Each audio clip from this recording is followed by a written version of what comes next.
Welcome to today's Explainer. We're jumping straight into a massive issue today, one that sits right at the intersection of justice, medicine, and basic human dignity. We're unpacking the mental health care standards inside New Jersey's correctional facilities. Now, you might be thinking this is just about what happens behind closed doors, but it absolutely isn't. This is a crucial topic that ripples out and impacts communities across the entire state. We've got a lot of really fascinating ground to cover, so let's dive right in. So what actually happens when a mental health crisis meets a jail cell? I want you to imagine, just for a second, stepping into an environment that is totally defined by intense stress, deep isolation, a lot of uncertainty, and practically zero privacy. If someone is already battling depression, severe anxiety, trauma, or psychosis, the sheer shock of being incarcerated doesn't just put those conditions on pause. No way. It severely amplifies them. It's literally a pressure cooker for the human mind, and the stakes for getting this right are incredibly high. Here's how we're going to break this down today. 1. The public health reality. 2. Inside the intake process. 3. New Jersey's unique approach. 4. Persistent systemic challenges. 5. The discharge planning bridge. And lastly, 6. What families need to know. All right, part 1, the public health reality. The foundational takeaway here is this: treating mental health in jails is a core public health concern.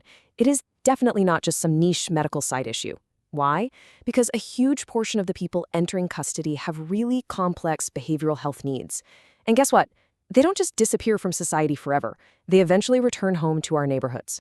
So treating them while they're inside is absolutely critical for the health, safety, and well-being of the whole state. It is a community health issue through and through. Moving on to part 2, inside the intake process. What actually happens when someone first walks through those doors? Well, it's highly structured. Step 1 is booking and observation. Right off the bat, staff are actively looking for immediate red flags, things like withdrawal symptoms or acute distress. Step 2 is suicide and risk screening, which is a vital checkpoint to catch warning signs early on. And then step 3 is the clinical evaluation referral.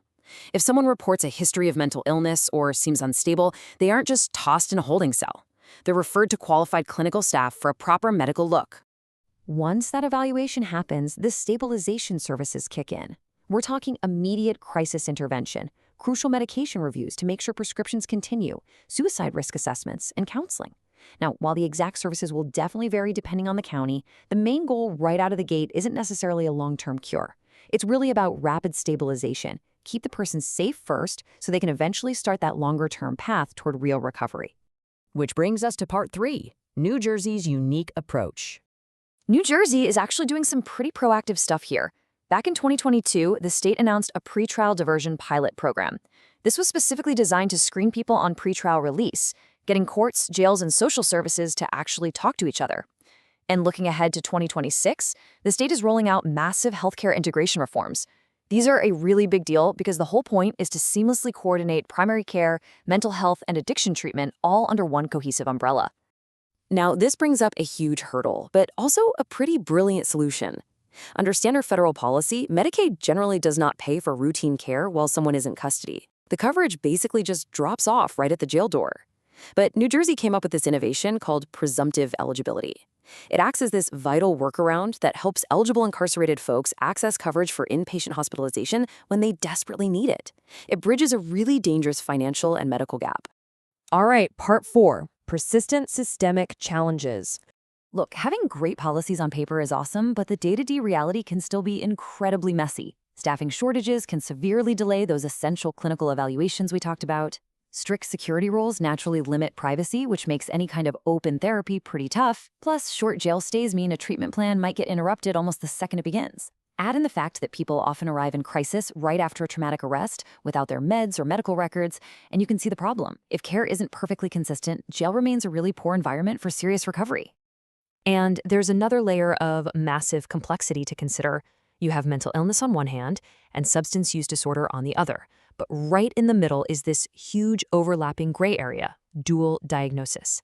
Mental illness and addiction frequently overlap in jail populations. It powerfully shows why trying to treat just one issue usually fails.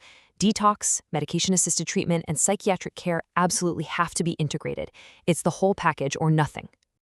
Moving on to part 5, the discharge planning bridge. The reality here is simple but incredibly urgent. Treatment cannot stop at the jail door. If we release someone back into the world without an immediate bridge to secure housing, their prescriptions, and ongoing therapy, their symptoms are going to come rushing back almost instantly. And when that happens, the risk of self-harm, hospitalization, or rearrest absolutely spikes. A system is only as good as its exit strategy. So, how exactly does New Jersey build that bridge? For therapy and crisis needs, the Department of Human Services uses statewide mental health directories to plug individuals right into immediate ongoing care. For housing and addiction, they connect people straight to residential community programs. It's a really smart way to take those critical, real-world discharge needs and match them up with concrete community programs, ensuring a person isn't just pushed out the door and left to fend for themselves. Finally, Part 6. What families need to know.